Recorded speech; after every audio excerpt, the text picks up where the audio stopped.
Right. In this chapter, that is our SURFACE chapter, that is SURFACE Act 2002, we will discuss the chapter SURFACE Act 2002. It means securitization and reconstruction of financial asset and enforcement of security interest. Right. The name itself is very big, and we will split the chapter into 6 categories.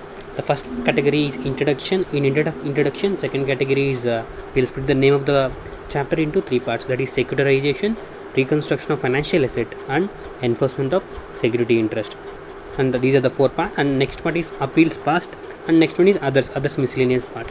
Right. In introduction, we'll discuss the concept and definitions, and in securitization, we'll discuss the asset reconstruction company, registration of asset reconstruction company, that is registration of ARC, and cancellation of registration of ARC, that is asset reconstruction company.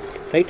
And next one is we'll discuss about acquisition of financial asset and issue of securities by raising receipts or funds by ARC from the qualified buyers. Right. This is the securitization, and next we will go into our next third topic, that is the reconstruction of financial asset.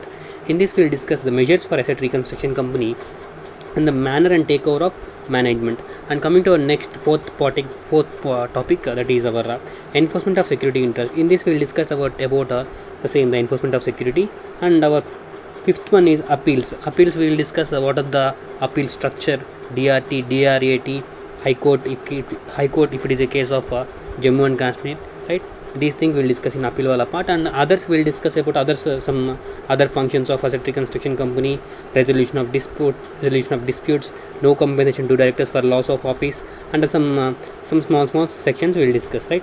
We have divided in this chapter into 6 categories. Right. And coming to the first part, that is introduction part. Introduction will discuss about the concept.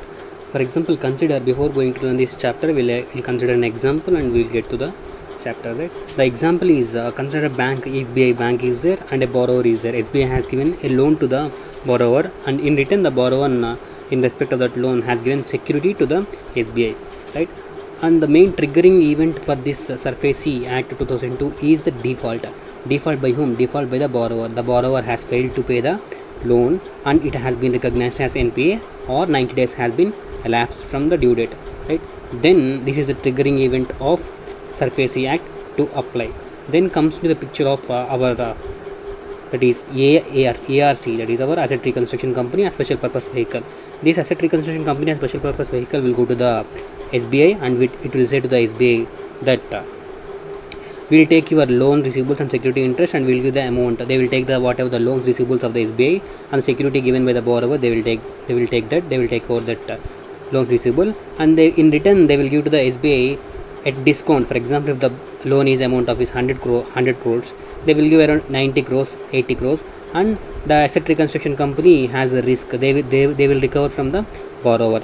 The asset reconstruction company has to get money, right? That money will be given by the qualified buyers, and asset reconstruction company in return will issue security receipts to the qualified buyers. This is the main concept, and the main triggering event is default. Right. And coming to our next topic, that is definitions. We'll discuss what is the definitions under this act.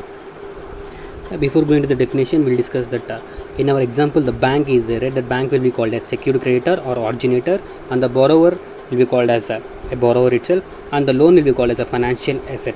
Right. And coming to going to the definitions, first asset reconstruction. Asset reconstruction means acquisition. It means acquisition by ARC, that is our asset reconstruction company, will acquire what it will acquire, rights or interest of any bank or financial institution in any financial assistance.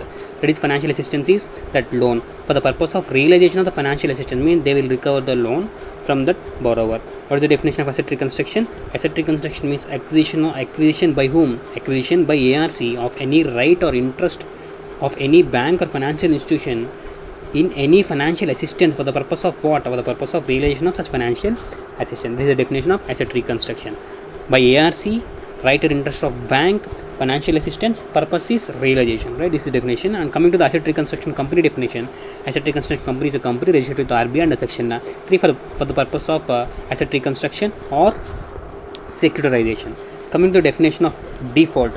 Default we have classified under 2 categories. That is, one category is non-payment of any debt or any other amount payable by the borrower to secured creditor, that is our bank, consent upon which the account of such borrower, means the borrower account has been classified as NPA in the books of accounts of the secured creditor, or non-payment of any debt or any other amount payable by the borrower with respect to the debt securities, means some debentures has been issued, debenture holders, after notice of 90 days demanding payment of dues served upon such borrower by debenture trustee, any other authority in which whose favor security interest is created for the benefit of the holders of such debt securities. Means here they have two things, that is non-payment of any debt or other amount, it has been classified as NPA, and second one is the non-payment of any debt with respect to the debt securities, and after notice 90 days has been elapsed. In that case, it will be called as default.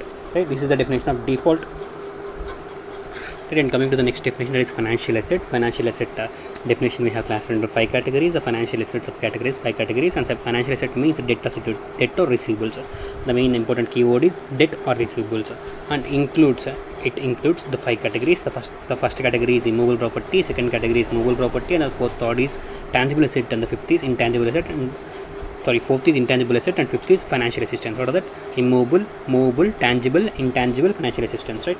And coming to the first point, financial asset means debt or receivables, and includes debt or receivables secured by mortgage of or charge on immovable property. Means it is the debt or receivable, but it should be secured by a mortgage or charge of immovable property, charge on immovable property, or a mortgage or charge hypothecation of a pledge of movable property. Means it is a debt or receivable with which the mortgage or charge hypothecation is on movable property, right? And coming to the third one, any beneficial right, title, or interest in any tangible asset given on hire or financial lease or conditional sale or under any other contract which secures the obligation to pay any unpaid portion of the purchase price of such asset, or an obligation incurred or credit otherwise provided to enable the borrower to acquire the such intangible asset, right?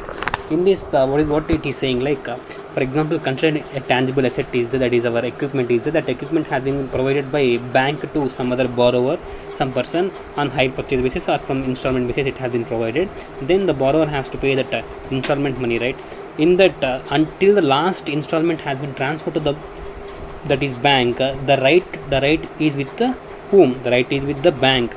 Then it is an obligation to the borrower to get to get the tangible asset, that is our equipment, in order to pay that amount. That amount is here the financial asset, right? That is the payable amount of the borrower is the financial asset. And coming to the same thing, intangible asset, any right, title, or interest or any intangible asset or license or assignment of such intangible asset which secures the obligation to pay any unpaid portion of the secured price of such intangible asset as an obligation incurred to create otherwise extended in order to enable the borrower to acquire such intangible asset or obtain license of the particular intangible asset. And fifth one point is the intangible asset. The same example we can consider, we have discussed for tangible asset, but we can change that equipment, we can change some patent rights, trademarks, like that. And fifth point is financial assistance.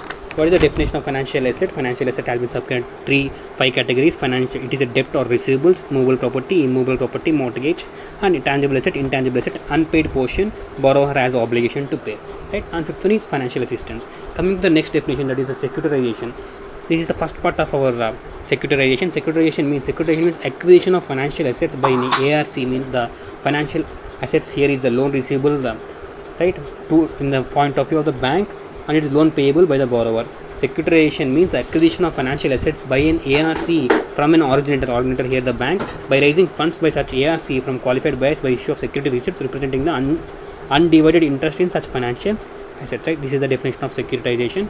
And we'll go to the main topic, that is securitization. In securitization we have 4 parts: asset reconstruction, registration, asset reconstruction, cancellation, and acquisition of financial assets, issue of securities by raising receipts or funds by ARC from the qualified buyers, right? We'll discuss these 4 points one by one, right? And coming to our next one, that is our securitization. In securitization we will discuss about the registration of asset reconstruction company, cancellation of asset reconstruction company, and acquisition of rights, interest in financial assets, issue of security by raising receipts or funds by ARC. See, first, before securitization, asset reconstruction company has to be established, and that provisions we will see. First provision is the registration of asset reconstruction company. Asset reconstruction company, for registration, there are the following. Section 3 is there. In section 3, it says as follows: conditions for carrying business by the asset reconstruction company. If asset reconstruction company has to do any business, then it must have 2 things. That is, one is the certificate of registration is compulsory, and the second thing is the net worth fund should be 100 crores or more. in SEBI and SCRA chapter, the boss is in SEBI and SCRA chapter, the boss is SEBI or central government, but here the boss is RBI. That is, RBI means the net owned funds of 100 crores shall be as notified by the RBI. The first condition is for the conditions for carrying business, that is certificate of registration, and the net owned funds is 100 crores. And RBI may issue different for different class of ARC, but different net owned fund limits it can issue. And also one transitional provision is there. Any asset reconstruction company existing before the date of commencement of this act, within 6 months it has to make a application for this registration. This is a transitional provision, not that much important. And coming to the next one, found manner. Every ARC shall make an application to the registration to RBI in such form and such manner may be prescribed. There are conditions for grant of a certificate of registration. There are around 7 conditions. We will discuss the 7 conditions with a shortcut formula.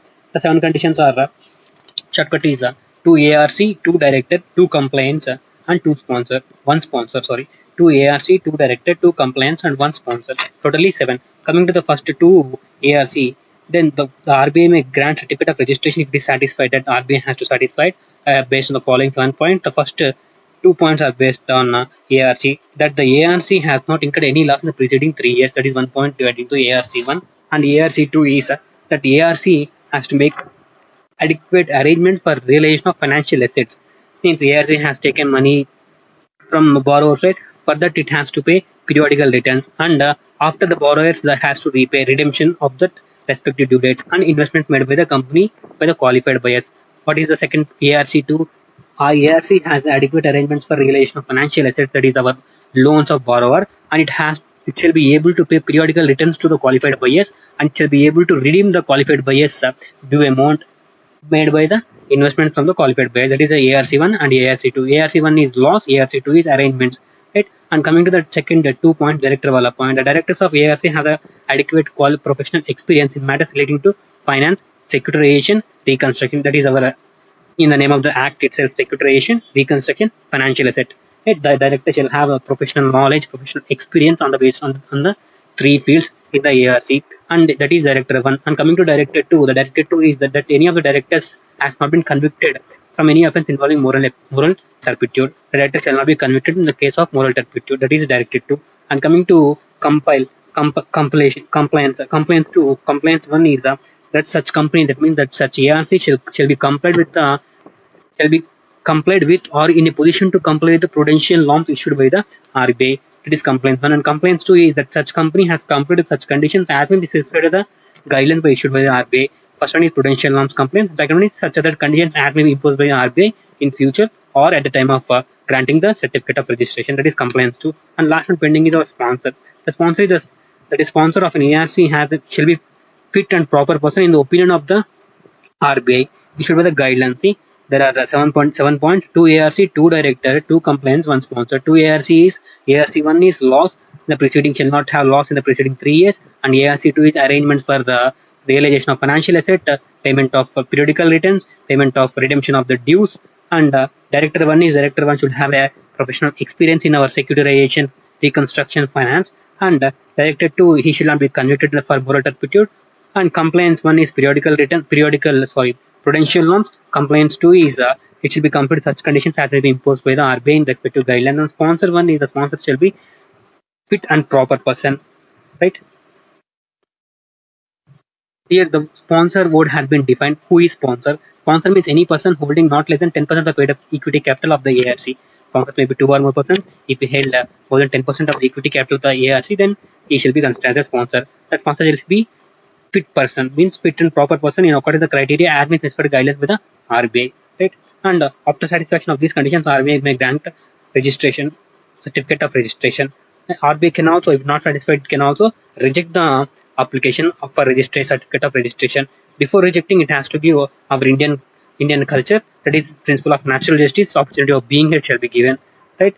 And coming to the next point, prior approval of RBI for certain changes, RBI has given the certificate of registration to the ARC, and ARC has started its business. And during the business, if ARC has done any following things, then prior approval of RBI is must. What are those things? There are 3 situations like that. Right? Every ARC shall obtain a prior approval of what? Prior approval of whom? Our boss is RBI. Prior approval of RBI for three things: substantial change in management, including appointment of any director, board of directors, ARC, managing director, chief executive officer, or thereof, and change in location of registered office or change in its name. Three conditions are substantial change of management, change in registered office, and change in the name. Right? Every 3 points are interrelated to each other. Right? They have given definition for substantial change also. The substantial change of management means any change by way of transfer of shares. Means any transfer of shares has been taken place. Then also it shall be said as substantial change in management. And change affecting the sponsorship. Sponsorship we have discussed. The sponsor is the person who is having more than or equal to 10% of a paid up equity capital. If any change in that also, it is also said to be substantial change. Amalgamation, any amalgamation of ARCs is also substantial change. Transfer of business of the company, the transfer of business of company has been taken place, then also it is a substantial change.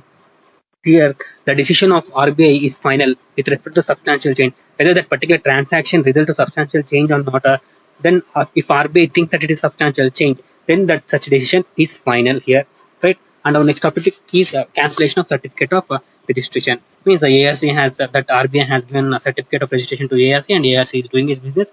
And after that, ARC has not completed some points, then certificate of cancellation shall be imposed by RBI. What are the conditions? We'll see here. Right, and coming to the conditions, what are the conditions for cancellation of certificate of registration? RBI may cancel certificate of registration granted to ARC if such company.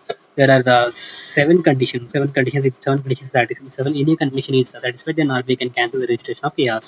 What are the seven conditions? We'll cancel the seven conditions into some two categories. What category is C's category, and second category is fail category. Two C's, five fail. In five fails also, we will categorize into three types: two fail, one fail. That is two C's category, five fail category. Five fail category gets into three types: two fail complaints, two fail books of accounts, one fail, right? One fail prior approval of RBI, right? These are the seven things. If this any point is satisfied, then RBI can cancel the registration of certificate of registration. Right? The first two C's are cease to carry on the business of securitization as a tree construction company. The main purpose of forming the ARC is for carrying the securitization as a tree construction. Right? If that itself has been ceased, then RBI can remove the cancel the certificate of registration. And second season is if that the ARC cease to receive or hold any investment from qualified buyers, means the money shall be given to RBI, ARC, right? That money flow has stopped. Then also RBI can cancel the certificate of registration. The two C's are one C is it ceased to carry the business of certificate securitization and reconstruction, and it ceased to receive any whole investment of the qualified buyers. And coming to the next five fails, five fails will classify to two fails. Two fail complaints, two fail books of accounts, one fail prior approval. Two fail complaints means the first fail complaints is it has failed to complete any conditions which has been imposed by the RBI at the time of registration. And second fail to complaints is it has failed to complete the conditions which have been issued by the RBI during the course.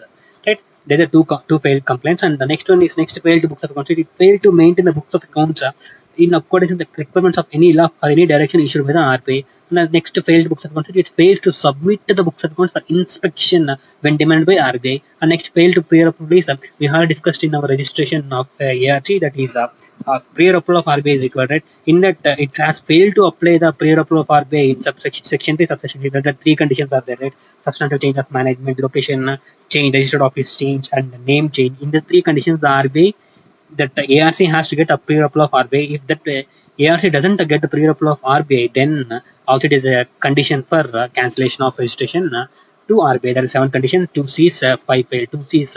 First one is cease of business, and the cease of investment received from the qualified buyer. Two fail complaints.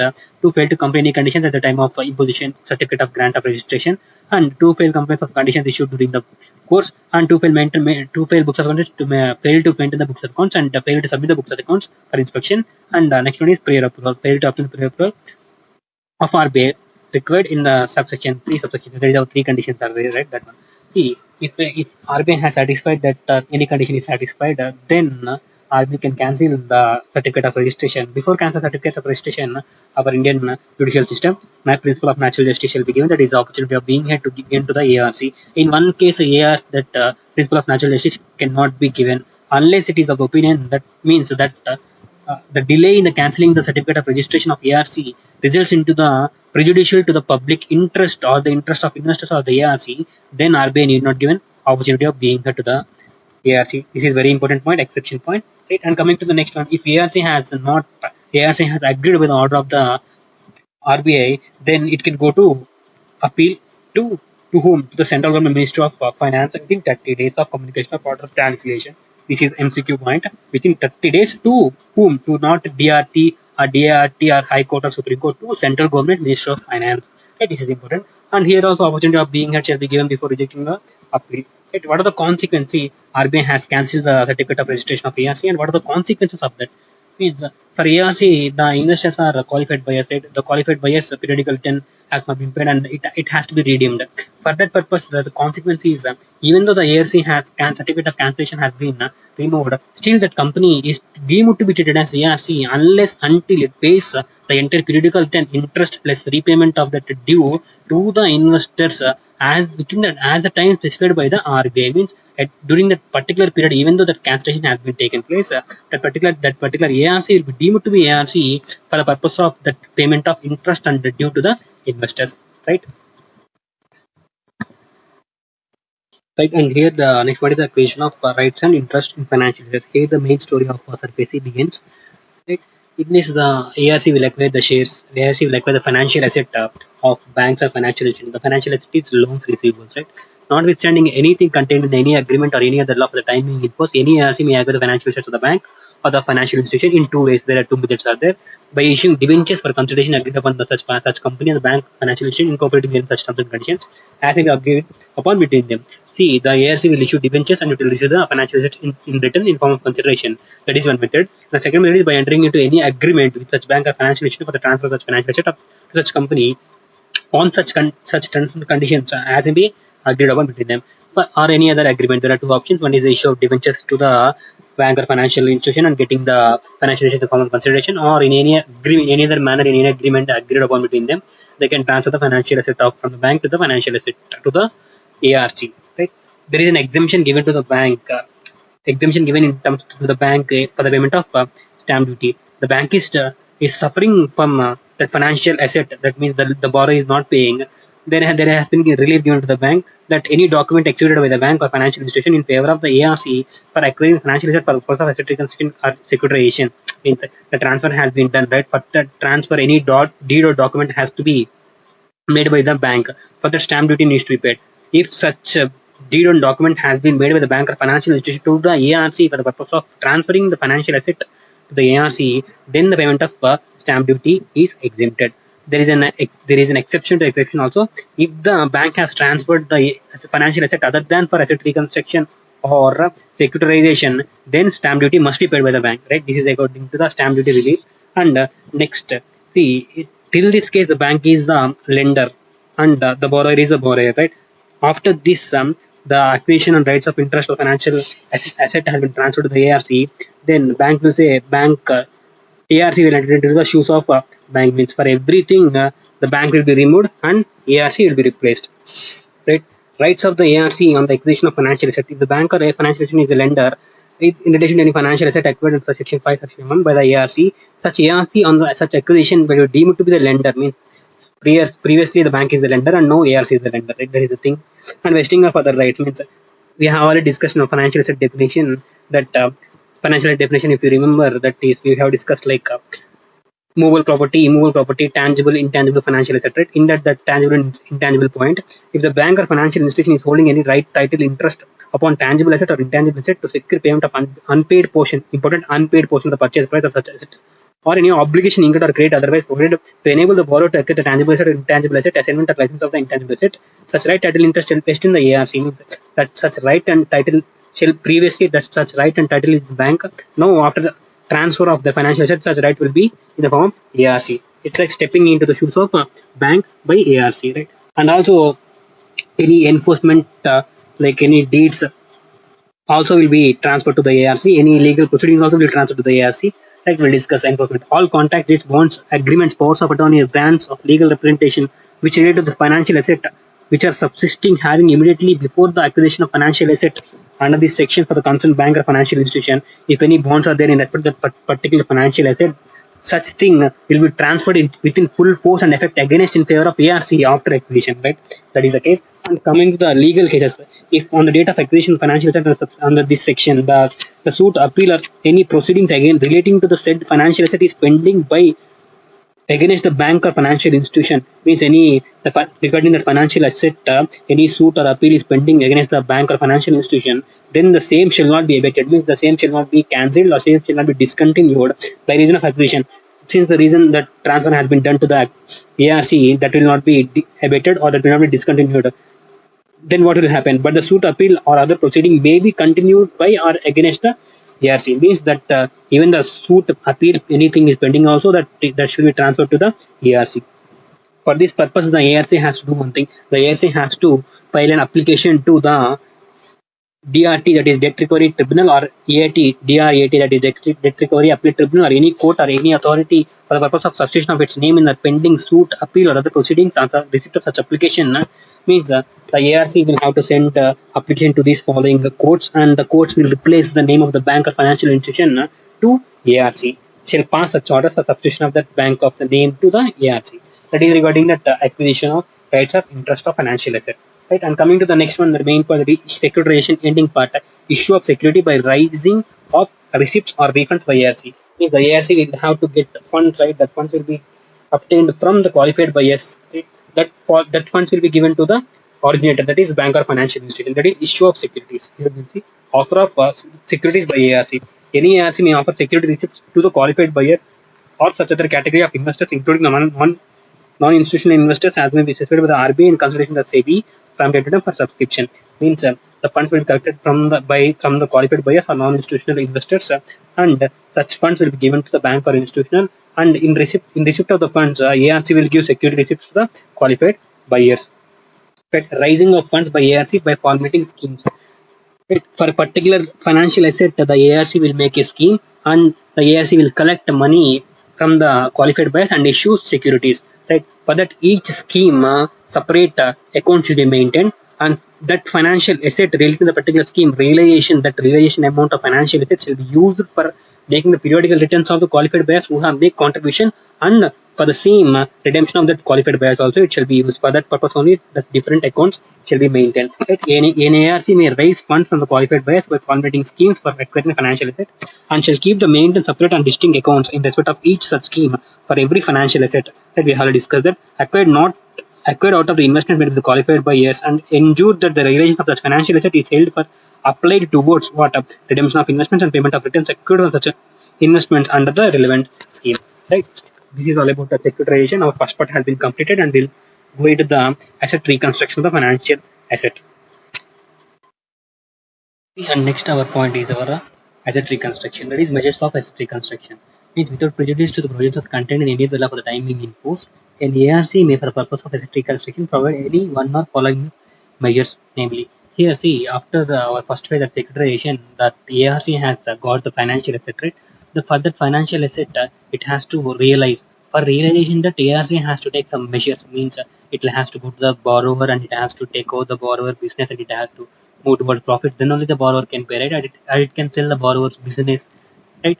These are the measures for asset reconstruction. What are the measures? We'll see. We have a shortcut for this. Measures for asset reconstruction. That is, management sales reschedules the specs. Management sales reschedules the specs. Means the management first measure is the proper management of the business of the borrower by change in a takeover of management of the business of the borrower.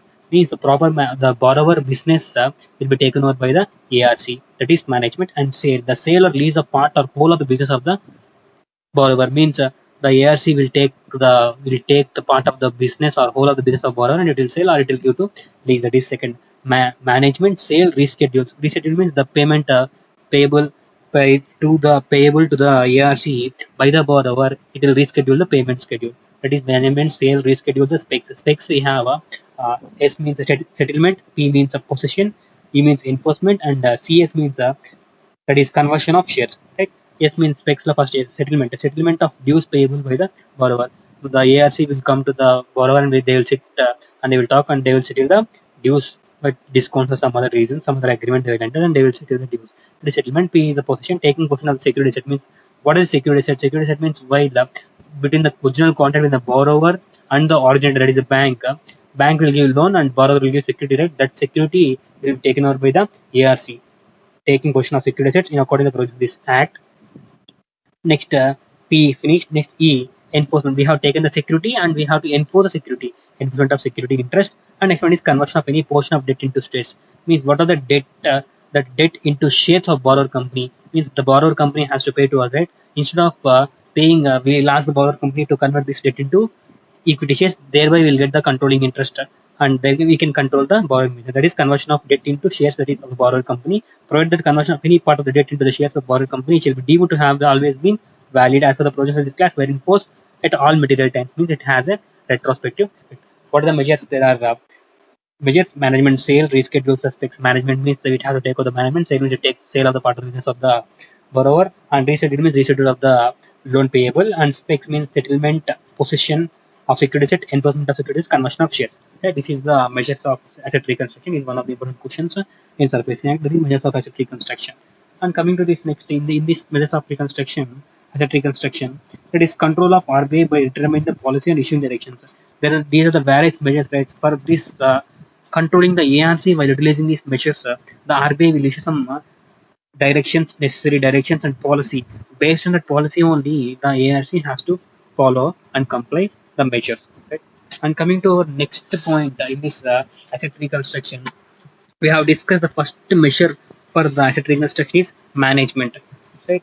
There it is in section 15. It is saying that manner and effect of takeover of management. What if the management of the borrower is taken over by the ARC or the secured creditor according to section 13, or ARC according to section 8, section 9? What will happen?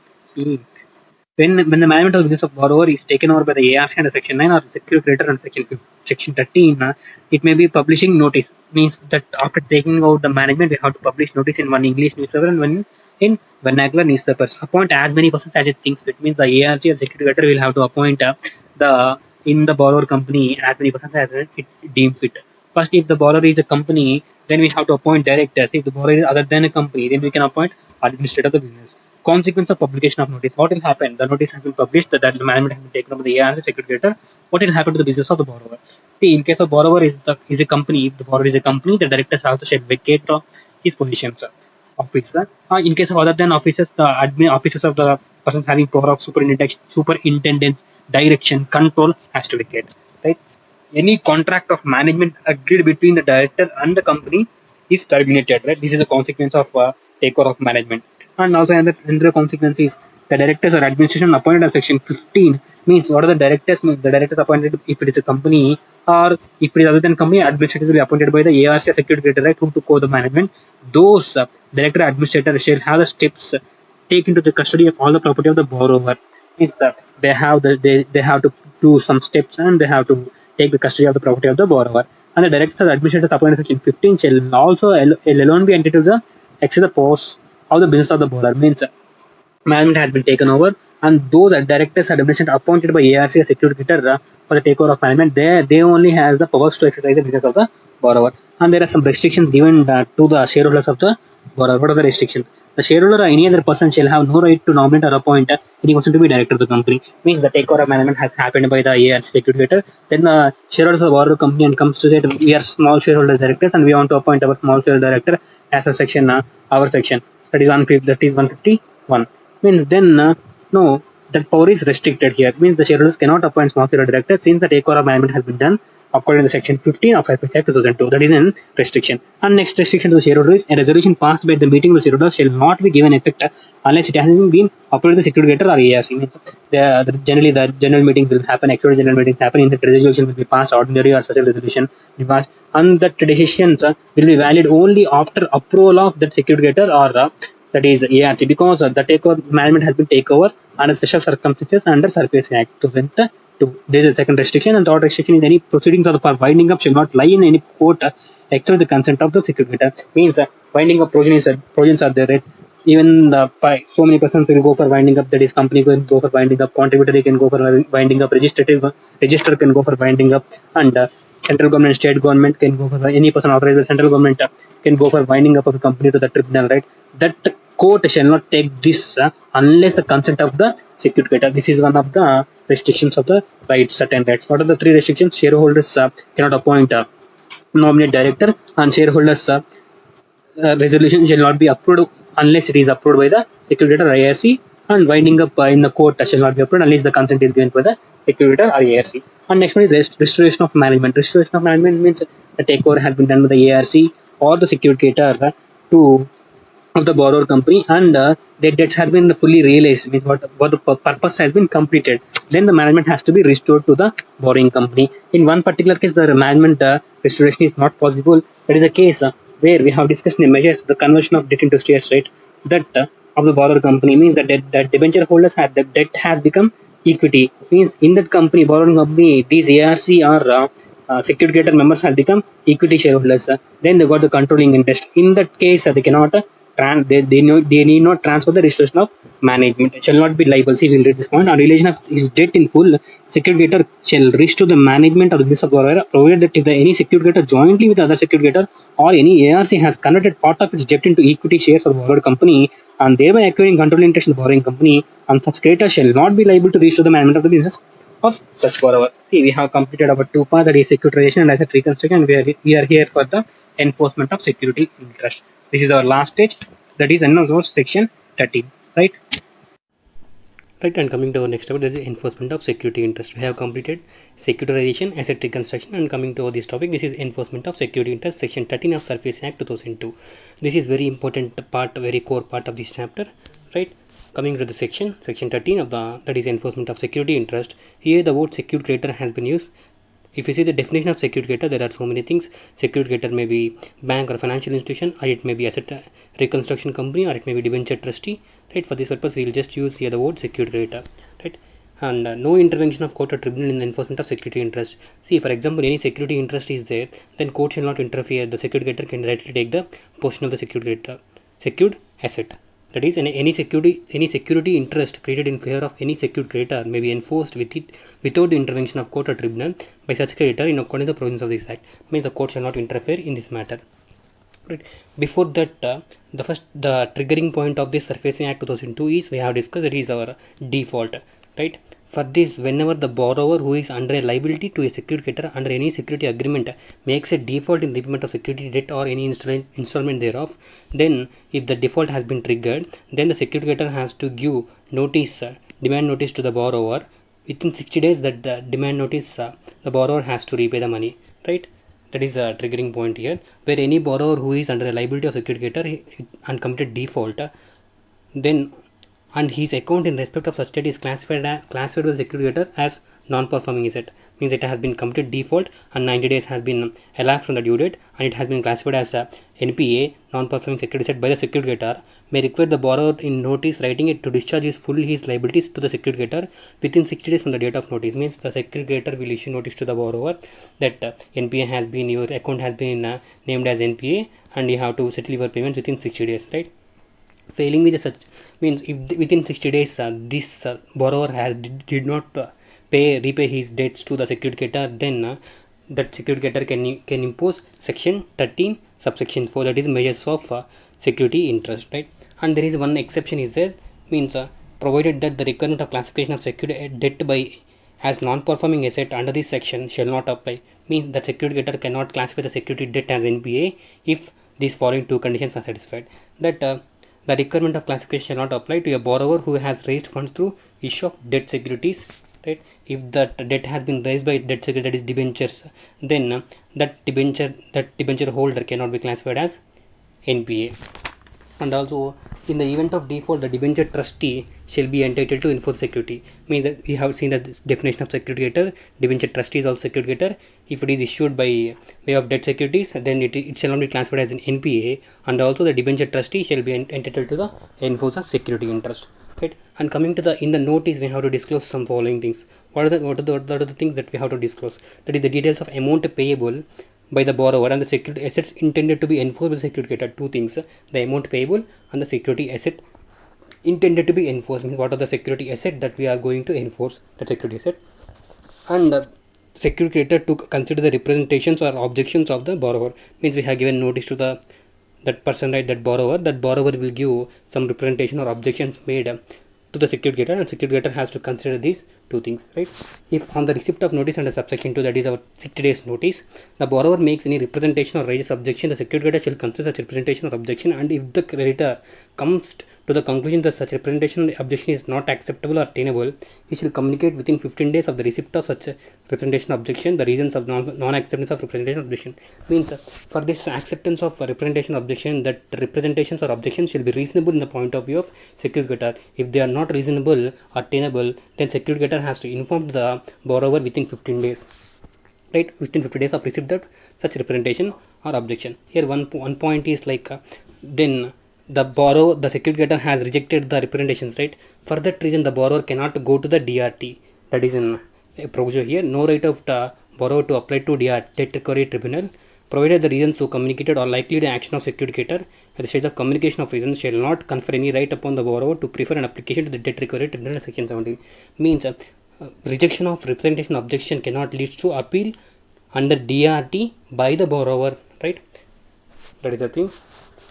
And what are the measures? I mean, 60 days notice has been given and the borrower has not paid, then the secured creditor can impose section 13 subsection 4. What is the section 13 subsection 4 says?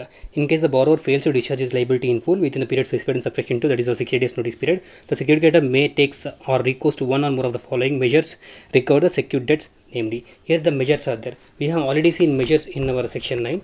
Almost the same measures are there, but differently given here, because secured in section 9 we have discussed about ARC, but here it is secured creditor. It may be a bank or financial institution, ARC or debenture trust. Here the definition, you can see the definition of secured creditor, right? The measures are almost the same. What are the measures we have? There are 4 measures. We'll discuss the measures as like this. PMNM, that is Prime Minister Narendra Modi. P is the position, M is the management, N is the notice, and M is the manager, right?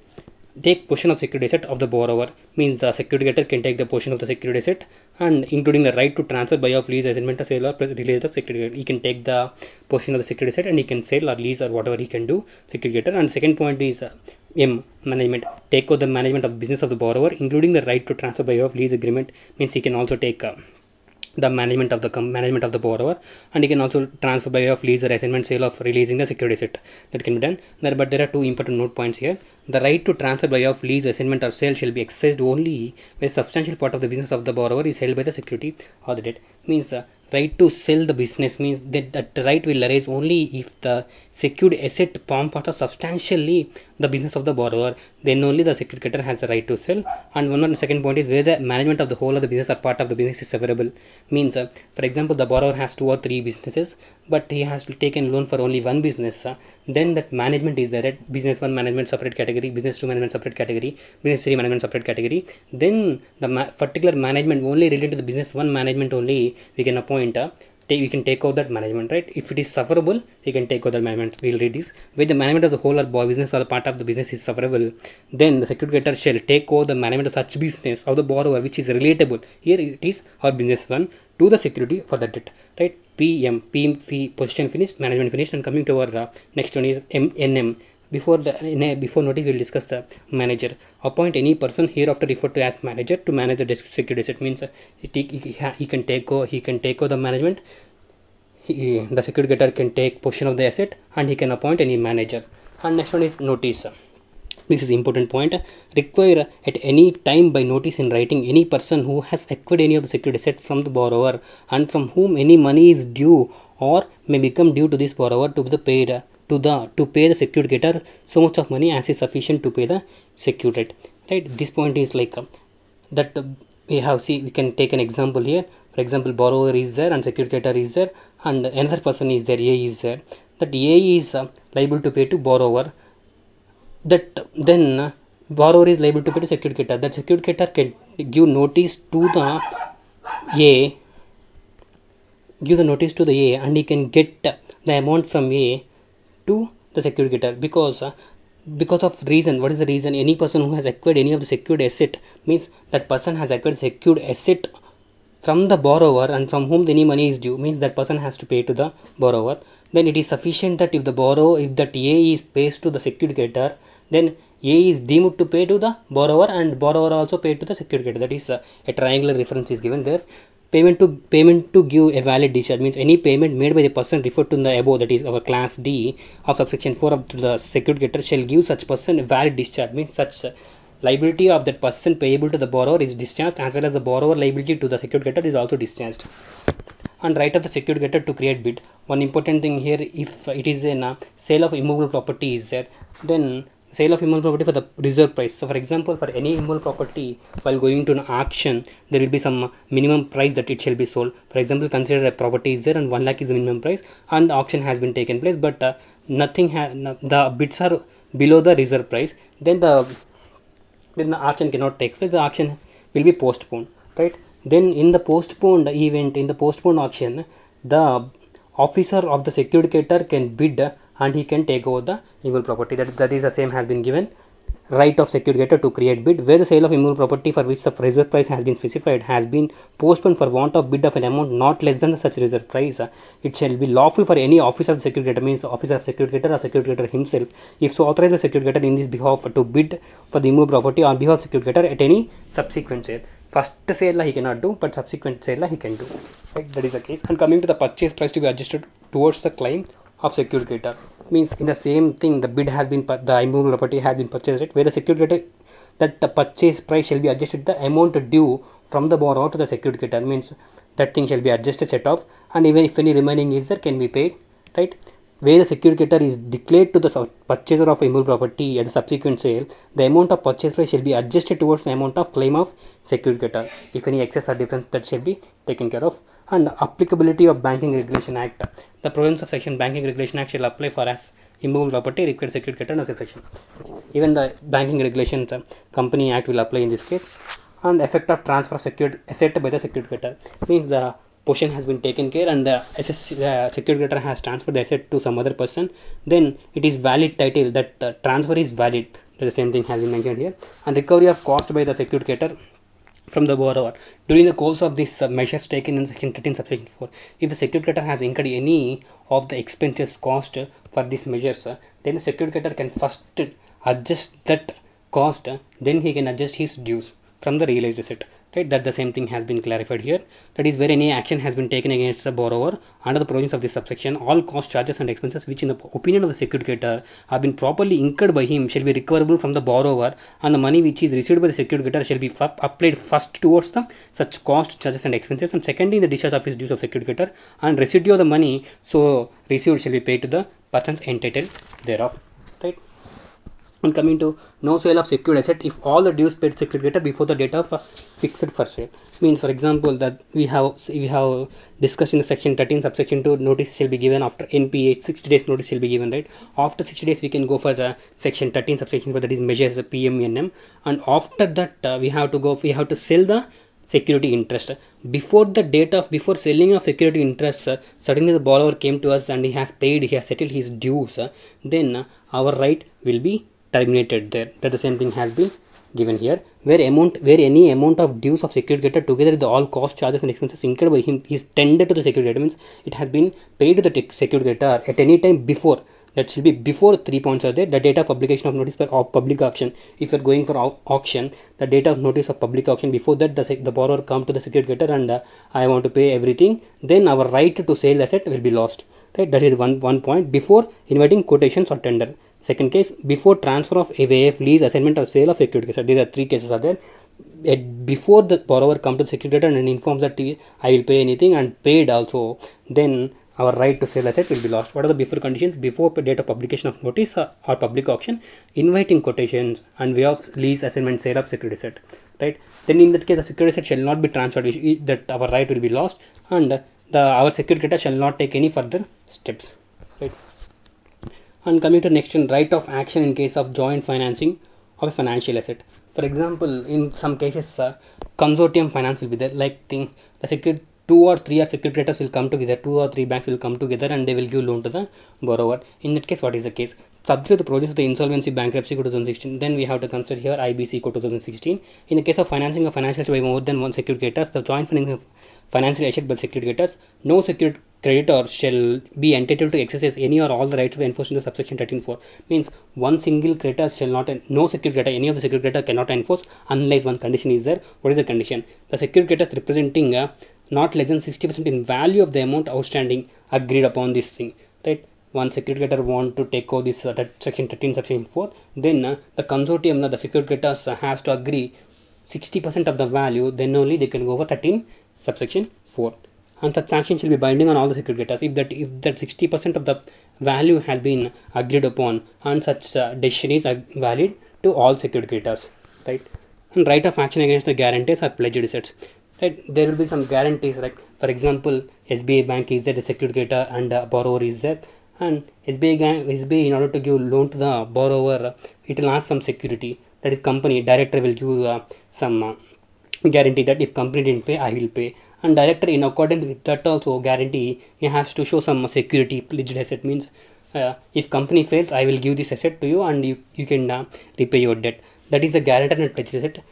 Without prejudice to the rights conferred to the security creditor, conferred on security creditor shall be entitled to proceed against the guarantors of the self-pledged assets without the first taking any of the section measures of section 13 section 4 in relation to the security asset under this act.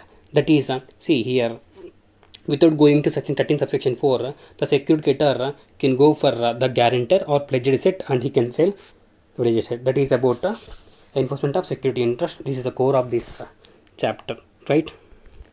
Right, and coming to the next topic, that is our appeals wala topic. Right, we have completed securitization, asset reconstruction, and enforcement of security interest, and we have two topics left. Asset, that is our appeals and other sections miscellaneous. Coming to the appeals, the structure is DRT and DART. Right, these are two structures: Director Debt Recovery Tribunal and Debt Recovery Appellate Tribunal. Coming to the appeals structure, any person agreed by any measures referred in section 13 section 4, that is we have discussed in our enforcement of security interest, right? Those for PMNM, if any person has been agreed by the order of the security creditor after in the measures of section 13 subsection 4, then that person may make an application to DRT within 45 days. Here the time period is 45 days from the due date, from the date of such measures had been taken. 45 days. And there is an exception we have already discussed in our enforcement only, that that 60 days time period will be there, right? 60 days notice will be given and 15 days representation or objection, and if that is not tenable, then the security creditor will have to make his reasons for that rejecting that observations or objections or representations, right? For that case the borrower cannot go for appeal, right? The same thing has been given. The communication of reasons to the borrower by security creditor for not having any accepted his representation or objection or likely action of the security creditor shall not be entitled by the borrower to make an application to the DRT, right? The time period for making DRT application is 45 days. And jurisdiction of DRT, under which debt recovery tribunal we have to make an application, that following particular person has to make an application. An application for this purpose shall be filed before DRT within the local limits of whose jurisdiction. There are 3 points are there: the cause of action arises, where the particular action has been arises, or where the secured creditor is, where the secured asset is located, or the branch of the concerned bank or financial institution is located, means that is borrower. These 3 things: cause of action, secured asset location, the branch of the concerned bank or financial institution is located. Decision of decision on application of the debt recovery tribunal. The debt recovery tribunal will be there at the DRT. DRT shall consider whether any of the measures, it has to take decision. The appeal has been filed for measures against the measures of section 13 subsection 4. Then debt recovery tribunal has to see whether any measure is in contravention of section 13 subsection 4. Then it can pass order. Right? Orders of debt recovery tribunal where the measures taken by security creditors are not in accordance with this act. That means that the measures taken by the security creditor is not according with the section 13 subsection 4. Then DRT can make orders. What orders it can make? If after examining the facts and circumstances of the case and evidence produced by the parties comes to the conclusion that any measures referred to subsection 13 subsection 4 taken by the security creditor are not in accordance with the provisions of this act and the rules made thereunder, means the measures taken by the security creditor is not accordance with the rules made thereunder, then it can pass the following orders. What is the first order? It can restoration of management of the borrower or restoration of possession of the secured asset to the borrower. Means we have discussed 13.4 PMNM, that is those two restoration we have to give. If you take possession, we have to restore the possession. If you take management, you have to restore the management. Right? It pass the orders. Declare that any recourse to any one or more measures referred in section 13 section 4 by the security creditor as invalid. Means what are the measures taken by the security creditor in section 13 section 4 are invalid. It can pass that order. And also it can reach to the position of the security creditors and reach to the management of the business to the borrower and pass such directions as it may consider appropriate and necessary in relation to any of the recourse taken in security creditor under section 13 subsection 4. Means the main thing is it will reverse the order the measures taken security creditor to the borrower itself, right? That is, the order can be passed with a DRT. And then one exception is that one extra point, that is in relation to the tenancy and leasehold rights. Power of tribunal to pass orders in case of tenancy or leasehold rights, where any person in application under subsection 1 claims any tenancy or leasehold rights under the secured asset and DRT after examining the facts and case of the evidence produced with the parties shall, for the purpose of enforcement security and trust, have jurisdiction to examine whether lease or tenancy. For example, any person agreed by the measures and he is having some tenancy or leasehold rights on the particular secured asset property, and he can make an application to DRT, and DRT has to consider these following things: whether that tenancy has been expired, whether the tenancy is expired or not, whether that tenancy or leasehold rights contract is within the section 65 of the Transfer Property Act 1882 or not, whether it is contrary to the terms of mortgage, they will enter into some mortgage, whether it is contrary to terms of mortgage between the borrower and security creditor, that whether it is contrary or not, whether it is created after the issuance of notice of default and the demand by the bank, means or the notice period is the 60 days. After that, these tenancy or lease rates created or not. These four points, the main 4 points will be considered by the tribunal, and it can take decisions accordingly, right? What decisions it can take accordingly? If it is in favor of the lease tenancy, it can go for the decision towards the tenancy. If it is favor of the security creditor, it will give decision to the security creditor, right? On time limit for disposal of application, we have made an application to the DRT within 45 days of measures taken by the security creditor. And what are the time limit for disposal of such appeal? Actually, the general limit is 60 days, and it can extend up to 4 months. But if you want to extension, the DRT has to make a reasons, right? Same thing. And any application made to the DRT shall be disposed by it within 60 days. DRT may extend the period of 60 days. So, however, the total period of pendency of the application shall not exceed 4 months. The reasons of extension shall be made in recording in writing by the DRT. Application to the appellate tribunal where the application is not disposed of by the DRT within 4 months, means the minimum time period is, this is not a mandatory time period, it is a like just directory time period, that 60 days to 4 months. Even after 4 months also the DRT has not taken any decision, then the parties to the appeal can go to the appellate tribunal, that is debt recovery appellate tribunal, for ordering the DRAT expeditious disposal of the application. Then appellate tribunal may make an order for expeditious disposal of the pending application by the DRT. Right? And the manner for disposal of DRT, what procedures this tribunal will follow for disposing these appeals. The DRT shall disclose the application in accordance with the provisions contained in Recovery of Debts Due to the Banks and Financial Institution Act 1933 and rules therein under. Means the debt recovery tribunal or the debt recovery appellate tribunal will follow these rules. That is, debt recovery of debt dues to banks or financial institutions Act 1993. See, DRT has been finished. If any person has been agreed by the order of DRT, then he can go to appellate tribunal. The time limit is within 30 days from the date of receipt of the order. Then the time limit is 45 days, 60 days to 4 months disposal. If after that 4 months also not disposed, you can go to appellate tribunal. That time limit is 30 days to the appellate tribunal. Then before making any application, here one important point, that is deposit point. This time this question is expected, that is deposit. They will definitely, I guess they will ask on this deposit amount, they will ask one question. Right? Any person agreed with any order made with the debt recovery tribunal may prefer an appeal to the appellate tribunal within 30 days from the date of receipt of the order of the DRT. The time limit is 30 days. The deposit amount is 50% of the amount before filing an appeal. If any person who wants to file an appeal, he has to make a deposit of 50% of what? 50% amount due from him as claimed to the security creditor or determined by DRT. Means the claimant of the security creditor, what are the amount claimed to the security creditor, or the determined by the DRT in the previous order, whichever is less, in that 50% he has to deposit. And also one more thing is there, if the DA, that is appellate tribunal, for special reasons it can reduce the 50% limit to 25%, right? And also it has to record the reasons for writing for reducing the limit deposited by the borrower shall not be less than 25%. That is the final limit. 50% is general. It by special reasons it can reduce to 25%. The minimum is 25% deposit. The same here, as may be determined by the security creditor or determined by the DRT in the previous order, whichever is lower, right? Right, and one small point is there, if the borrower is residing in the state of Jammu and Kashmir, there is small exception in the appeal structure, but I think this is not this is not relevant, because Jammu and Kashmir has form part of India, but there is no amendment in the Act, Securitization and Surfacing Act 2002. Will follow the same given in the study material, right? What is the exception is that any person, that borrower is there, right? That borrower, if it measures have been agreed with the measures taken in section 13 subsection 4, he has to go to DRT generally, but if he is a borrower residing in the state of Jammu and Kashmir, he has to go to district court, right? That is the only exception. And also, if the person is already agreed by the district court, then he has to go to high court. Generally, we have to go to Director Debt Recovery Tribunal, appellate authority, appellate tribunal, that is AT we have to go, but here high court. These two they have changed, district court and appellate tribunal. Instead of appellate tribunal, you have to go to high court. Remaining all provisions are same, right? So we have completed appeals also. Our last topic pending is others. We'll discuss what are the topics pending in others. Right, coming to the other function, the first one is the other functions of an ARC. Means the other functions of asset reconstruction company. The main functions are securitization and asset reconstruction. However, they may carry other functions like ARM. The shortcut is ARM. The other functions of ARC is ARM. A is agent, R is a receiver, M is manager. Right? The ARC can act as an agent for any bank or financial institution for the purpose of recovering the dues from the borrower on payment of such fees or charges as may be mutually agreed upon between the parties. And A is finished, or act as an receiver if appointed by the court or tribunal. He can act as also receiver. ARM, that is agent, receiver, and manager.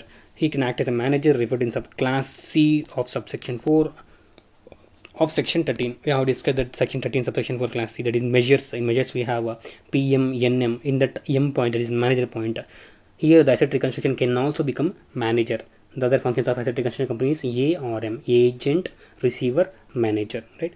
Prohibition on other business means the main purpose of this asset reconstruction company is securitization, asset reconstruction, and these other functions ARM. If that person is carrying any other person, any other business, that is prohibited without approval of RBI. We'll see here. No ARC which has a granted certificate of registration section 3, that is registration of ARC, we have seen section 3, shall commence or carry on without prior approval of RBI any business other than securitization or reconstruction. It has to take for carrying any other business other than these two, it has to take prior approval of RBI. We already discussed, our boss here is RBI.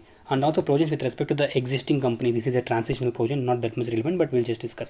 If any ARC before the commencement of this act, that is Securitization and Construction Surface Act 2002, before that any ARC is there and it is carrying some other business, it has to cease to carry such business other than asset reconstruction or securitization within 1 year from the commencement of this act. This is a transitional provision, not very relevant. See, and next topic is resolution of disputes. If any disputes arises between the bank or financial institution or asset reconstruction company or qualified by these four parties, then the dispute shall be settled under reconciliation, that is conciliation and arbitration. Right? We'll discuss here. Where any dispute regarding the securitization or reconstruction or non-payment of any amount due, including the interest arises among any of the parties. What are the four parties? The bank, the financial institution, the ARC, and the qualified buyer. Such dispute shall be settled by conciliation or arbitration as provided in the Arbitration and Conciliation Act 1996, as if the parties to dispute have consented in writing, and the provisions of this act shall apply. If the dispute is there in between these four parties, banks, financial institutions, ARC, and qualified by yes, then the dispute shall be settled under Arbitration and Conciliation Act 1996. The provisions of this act shall apply, as if the parties already determined for going to arbitration and conciliation. Like, that's it. Resolution of disputes has been completed. Right. And next one is our next other topic is no compensation directors for the loss of office. Right, we'll see here, for example, the borrower has made a default, the borrowing company has made a default, and in order that we'll go for measures. So in that measures we'll take out the management. By taking out the management, it is deemed that the present directors, managing persons, or any person in charge of management has to vacate their office before his term. Means if you clearly observe this will be like loss of office to that particular director's MD or any other person who is in charge of management. We can see here in this section, so section 191 and 202, these two sections will get retracted in this particular case, that is termination of loss of office.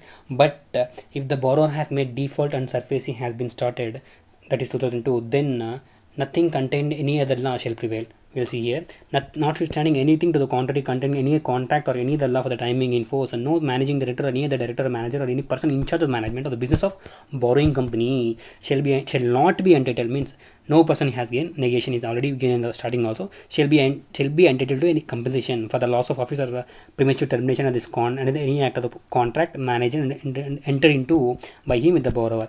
Means such persons will not get compensation right? That is the case. But one exception is there. Nothing contained in section 16 subsection shall affect the right of the managing director or manager, or any such person of the in charge of management to recover from the business of the borrower money recoverable otherwise than by way of such compensation. Means for companies for loss of office is not available, but if anything other than that compensation, they have the right to recover from the borrowing company. This is of regarding the loss of office. No compensation to director for loss of office. This is very important. They can link it in our Companies Act section 191 and section 202, right?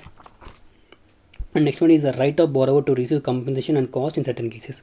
Means the borrower also has the right to receive some compensation when any appeal has been made under section 70, that is to DRT, when or section 18, that is to EAT, that is appellate tribunal, then holds the possession secured creditor, means that the secured asset has been possessed by the secured creditor in contravention of the provisions mentioned in the Surfacing Act, then that ART or DRT, that is direct debt recovery tribunal or appellate tribunal, can direct the secured creditor to return such a secured asset to the concerned borrower. Means that restoration has been taken place. In order to restoration, the borrower shall be entitled to payment of such compensation, such cost as may be determined by the DRT.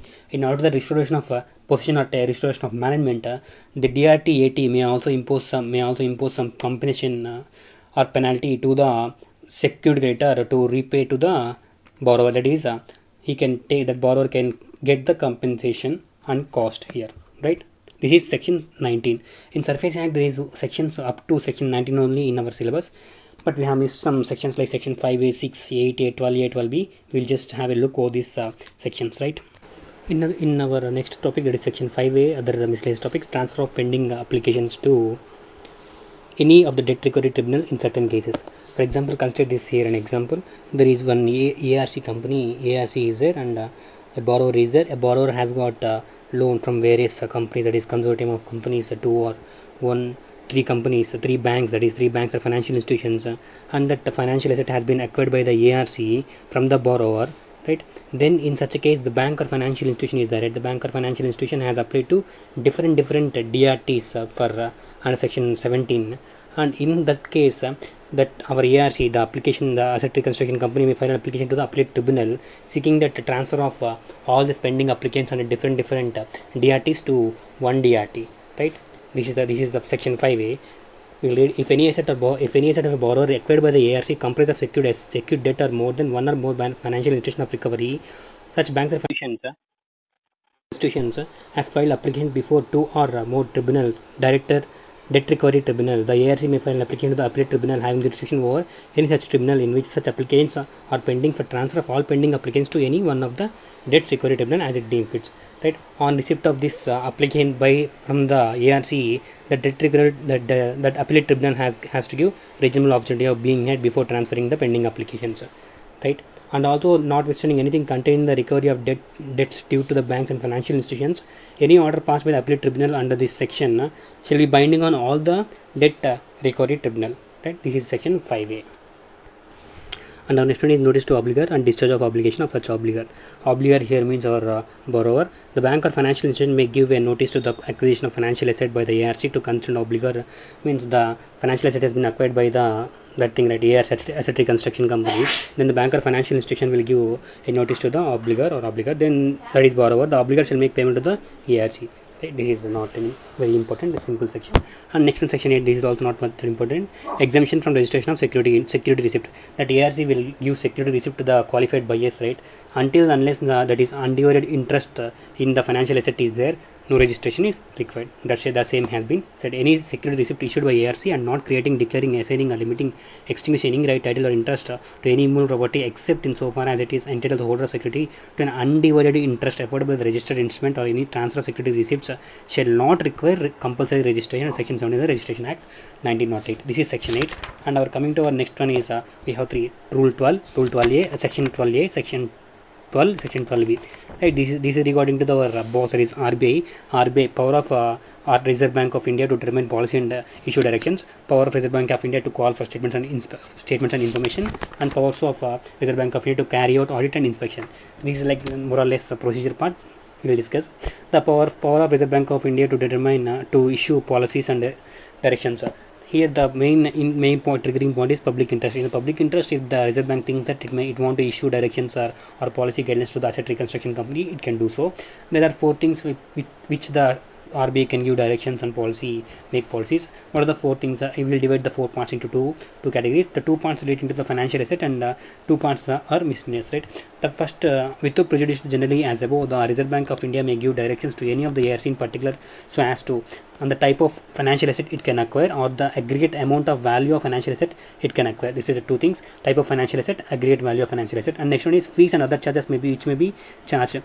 That ARC will charge fees, right, for the management of that financial asset, that fees and other charges. And next, fourth point is transfer of security receipt issued to the qualified buyers. What are the four points in which the RBI can give directions are to its financial asset, that is type of financial asset and the aggregate value of financial asset which can be acquired, and fees and other in relation to the financial asset managed by the ARC, transfer of security receipt to the qualified buyers. And coming to section 12, that is power of Reserve Bank of India to call for statements and information. The Reserve Bank may direct ARC to furnish it within such time as specified with such statements and information relating to the business of affairs of securitization and company as construction company, as the Reserve Bank may consider necessary for the expedient to obtain for purpose of this act. I mean, the Reserve Bank has the power to call for statements and information. That is section 12A. And section 12B is power of Reserve Bank of India to conduct, carry out audit and inspection. Means Reserve Bank can also conduct audit and inspection. What are that? It shall be duty of the asset reconstruction company officers to provide assistance and cooperation with the Reserve Bank. The Reserve Bank will itself conduct audit. It can cause to be conducted by any other person, right?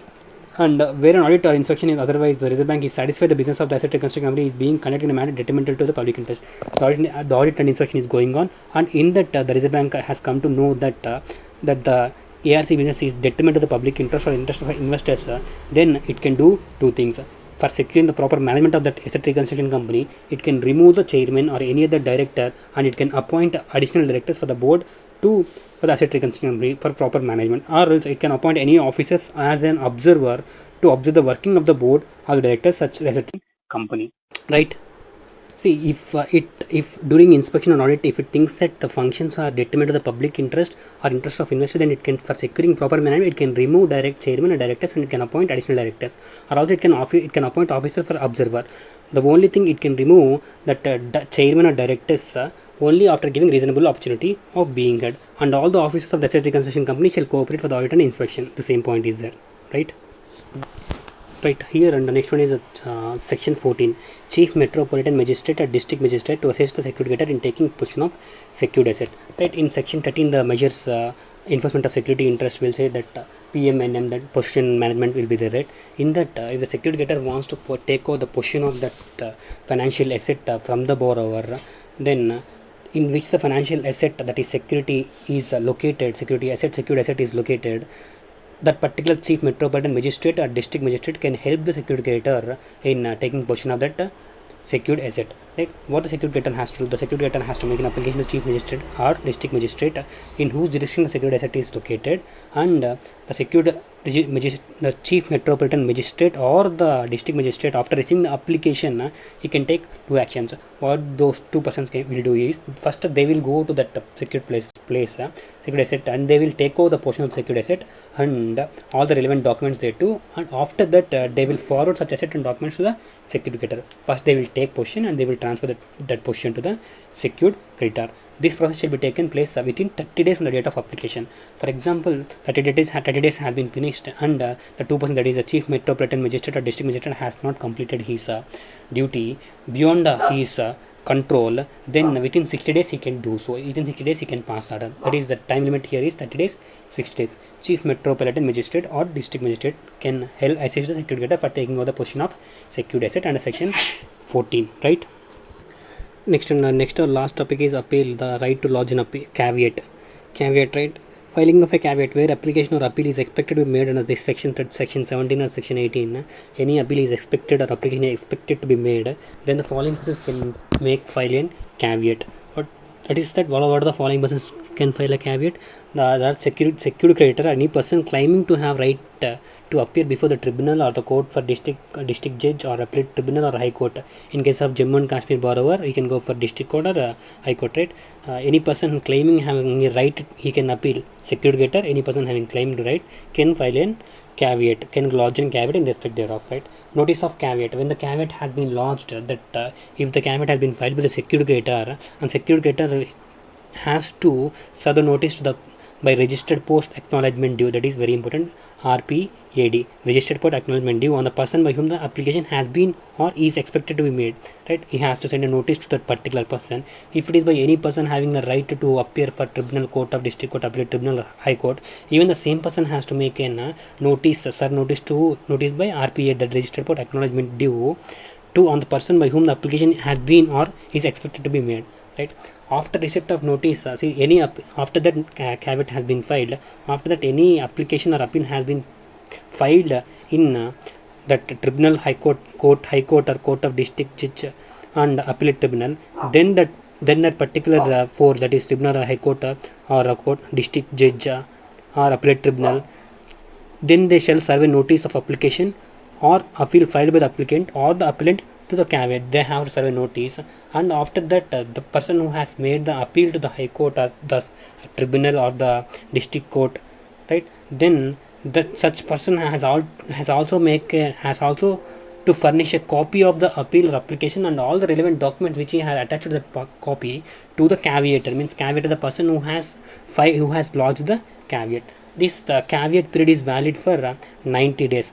See, the caveat period generally is valid for 90 days unless any appeal has been filed, and the caveat period will extend till the expiry of that appeal, right? We'll see where a caveat has been lodged, such caveat shall not remain in force after the expiry of the period 90 days from the date on which it was lodged, unless the application on appeal has been made before the expiry of the period, right? This is about Surfacing Act. We have covered everything on Surfacing Act 2002, right?